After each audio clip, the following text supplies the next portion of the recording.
I want to share a story with you that's happened recently and that I think has some valuable lessons in it for you. I'm going to share 2 important questions and 2 tools which will help you if you're someone who battles with becoming easily overwhelmed, easily stressed, and also possibly burns out often and battles with chronic fatigue, because those things are linked together. So we're a fortunate family. We have 2 cars, and I'm very grateful for that. It's just that unfortunately at the moment, both of them are not working at the same time. It's not unusual for us to have one vehicle that doesn't work, but we haven't really had this situation where both of them don't work at the same time.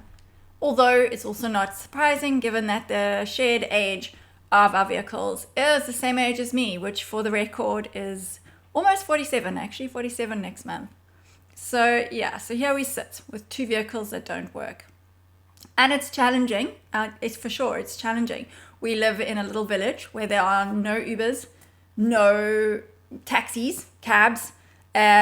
We live on a gravel road outside of the village, so it's not easy to walk or cycle. It's been challenging, and it has raised a pattern in me that I have been becoming more and more conscious of, particularly in terms of how it affects my chronic fatigue, or has affected my chronic fatigue and burnout in the past, but it's still a pattern that I've got to watch for to manage, amongst other things I've learned to manage then to support my health and well-being.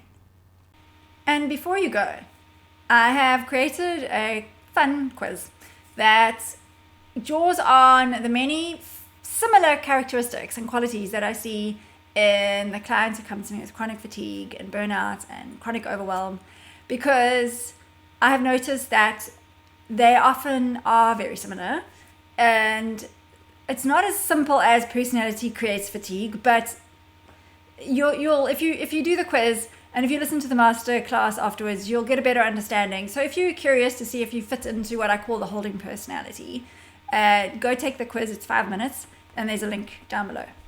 So in its healthy presentation, this pattern is the gift of being able to see patterns. In my practice, this is a wonderful gift to have, because it enables me to draw on the past to better understand why a client is where they are and to pull out themes from their life. And this is often very enlightening for them and for me, and it helps me to treat them and support them in a better way. So that's great, right? And I have no doubt that it probably also supports me in terms of all that analytical ability, supports me in other areas in my normal day life. But analyzing has always been a coping mechanism for me. Being in my head and analyzing essentially is actually a coping mechanism. I remember learning this as a psychologist, and I was like, but no, because I do so much of this, and surely it's good. I mean, it's so it's validated by society to be cognitive and intellectual and to analyze. But at the end of the day, the reason we do it is because we are trying to control for the future and keep ourselves safe, and it's so that we don't have to feel. Which is ironic, because I'm going to explain to you why it can often lead to actually feeling a lot more stress. So because of my childhood, which involved some unpredictability, and there were times that I didn't often feel safe, there was a lot of political violence where I grew up. It affected our family personally in a number of ways. I will get into that one day in one of these episodes. And there were various other reasons. My parents weren't very emotionally present, like most parents in my generation. And so while I was going through a lot of that, I didn't feel like I was being supported in it. So I didn't know how to manage it very well. And so one of the mechanisms that I honed, because I imagined it was probably already a predisposed skill, was to analyze what's happening now, align it to something similar in the past, and then make predictions about the future, because then maybe I could possibly control what was going to happen, and then I'd be safe. All right. So do you see what's happening there? This is what many of us do. And of course, I can't predict, but but this is, well, let's also just point out something else here. The nervous system naturally does do this. Our nervous system is designed to match what's happening now to something that's happened, like it scans in the past and then says, oh, I know this thing, a hot stove is dangerous, don't touch it. So then it helps you to do something in the present moment that is going to keep you safe. But we can take this to an extreme as a coping mechanism. It becomes a trauma-informed behavior, and then it actually becomes what's called hypervigilance. So my pattern, my tendency to look at what's happening, make a meaning, and then have a feeling about it, and try and predict based on that, is hypervigilance, because I'm constantly scanning what's happening, constantly scanning and evaluating and analyzing, like, is this good? Is it bad? What does it mean? What does it mean? And I've really had to learn that is not serving me. So here's the crux that I want you to understand. Where our vitality and our physical health is deeply impacted by the state of our nervous systems. So I'm going to say that again. How much energy we have, how much ease and joy we have, how much our physical health is in balance, our immune systems particularly, is deeply impacted by how balanced our nervous systems are.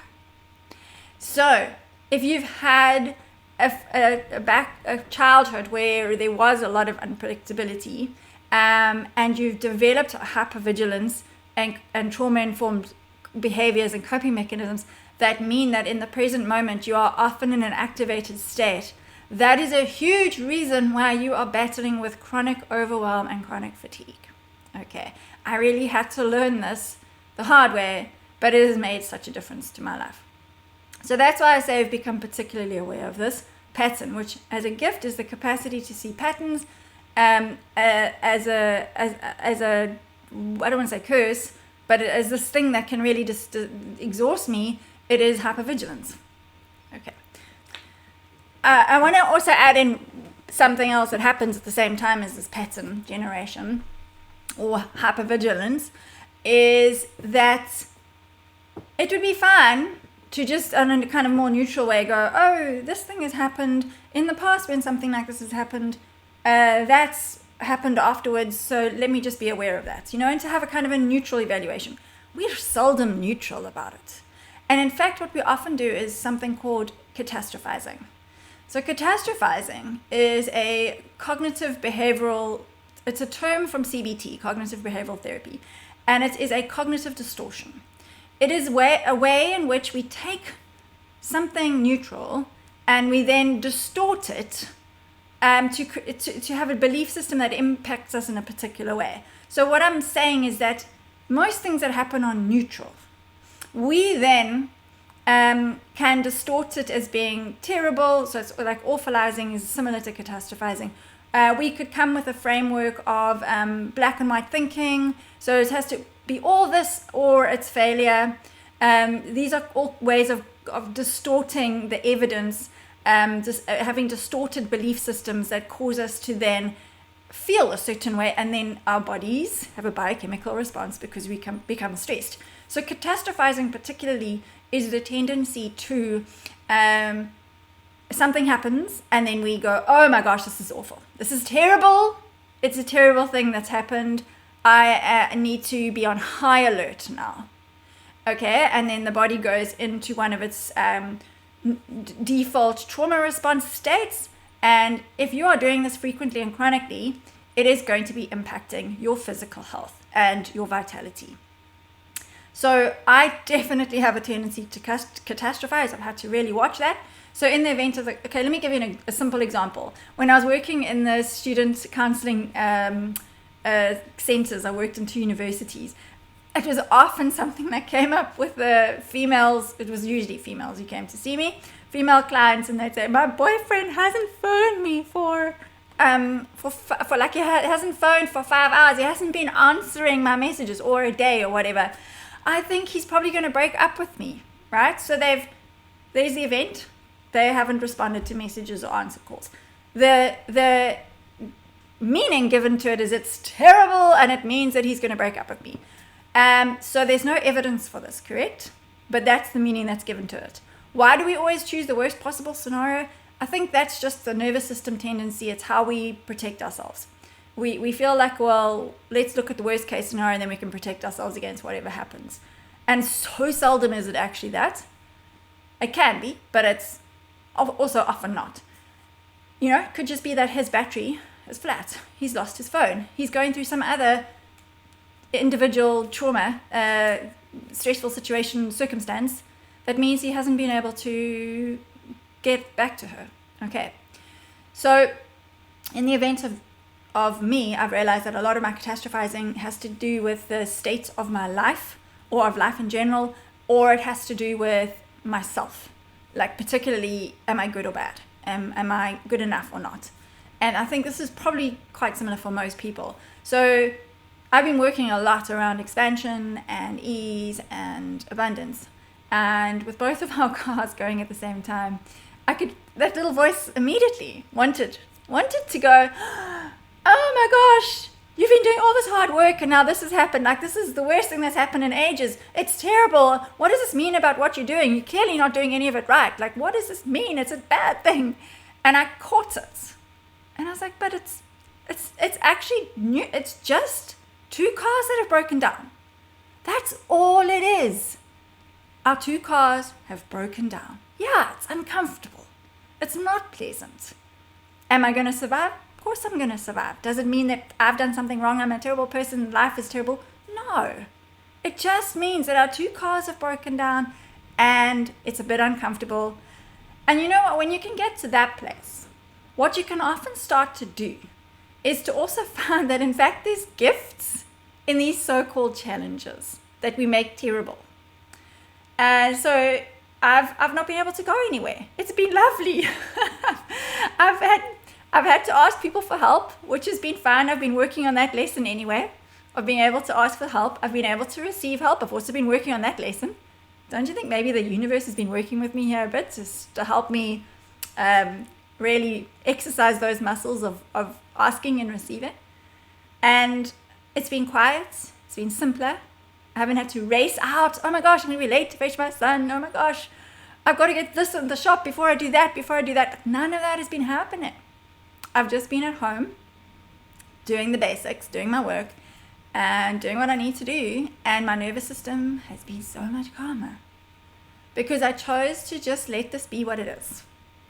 So I really wanted to share this with you today because I wanted you to understand how this pattern can play out of catastrophizing, of drawing conclusions because we analyze what's happened and we make it terrible based on things that may have happened in the past. And of course, we want to be grateful to that part of ourselves that tries to protect us. But I've learned to kind of just say to it, because it sits on my left shoulder. I don't know why the voice always feels like it comes from my left shoulder. And I kind of just say, thank you, I hear you, but calm down. It's not necessary. It's really not necessary to respond that way. And then I have a much calmer nervous system. And this means that I'm staying in that parasympathetic state or ventral vagal state, which is a kind of rest digest, where I can make energy and my mitochondria can function in a healthy way. So it's just so important. So I'm going to give you 2 questions I want you to ask if you find yourself spinning out and catastrophizing and looking for danger based on things that have happened.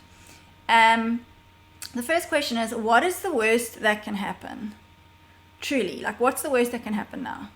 And I want you to be honest and rational. So don't let that little child part of you that freaks out or that protector part that's overly hypervigilant step in and go, oh, it's just so bad because now the whole world's going to fall apart. Like, no, actually most of the time, yeah, it's maybe going to be uncomfortable. But the second question is, can I deal with it? So what is the worst that can happen?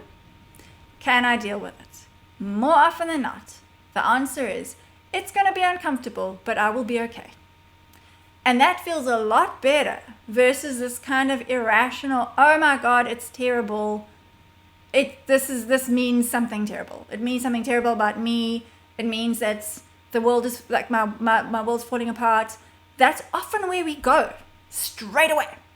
And then the nervous system immediately responds and gets ramped up, and that impacts our health and our vitality. Okay, so what is the worst that can really happen with the situation? Given the situation, what is the worst that can happen? 2, can I handle that? Can I be okay with that? Then the first tool is one I've already mentioned to you, is to try and practice neutrality. It is neither good nor bad. It just is. It only becomes good or bad if we add meaning to it. And, there are situations that are overtly really not easy to think of as good or neutral. I understand that. When I lost my dad, I didn't want someone to tell me this is not necessarily a bad thing.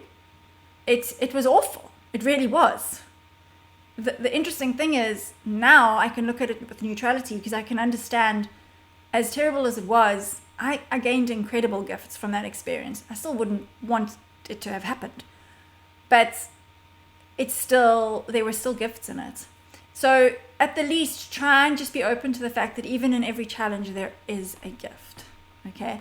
But most of the time when we awfulize and catastrophize, it really is just neutral. It really is. And we've given it a bad meaning because we have learned as children that we need to be super hypervigilant and aware of danger, because that is how we kept ourselves safe. And it does not serve you. It may have at one point in time, and we thank that part of ourselves that is so protective. But it's usually not serving us anymore. It's actually feeding the depletion and exhaustion. The second tool is, that was it. The second tool is to orient yourself to the present moment. Because whenever we're analyzing, we are future focusing, or we're stuck in the past. We're drawing on something that's happened in the past, and we're trying to predict the future. So when you find yourself doing that, orient yourself to the present moment. What does that mean? That means right now I have 2 cars outside that don't work. But right now, in this moment, am I safe? Yeah, I'm safe. Like, actually, there's nothing terrible that's happening. I have a roof over my head. I have a family around me that I love to bits, that loves me. I have food in my fridge. And even if there is a challenge, I know that I'll actually be able to deal with it. I can probably phone someone and ask them to bring me a loaf of bread if I need a loaf of bread. So right now, in this moment, I am safe.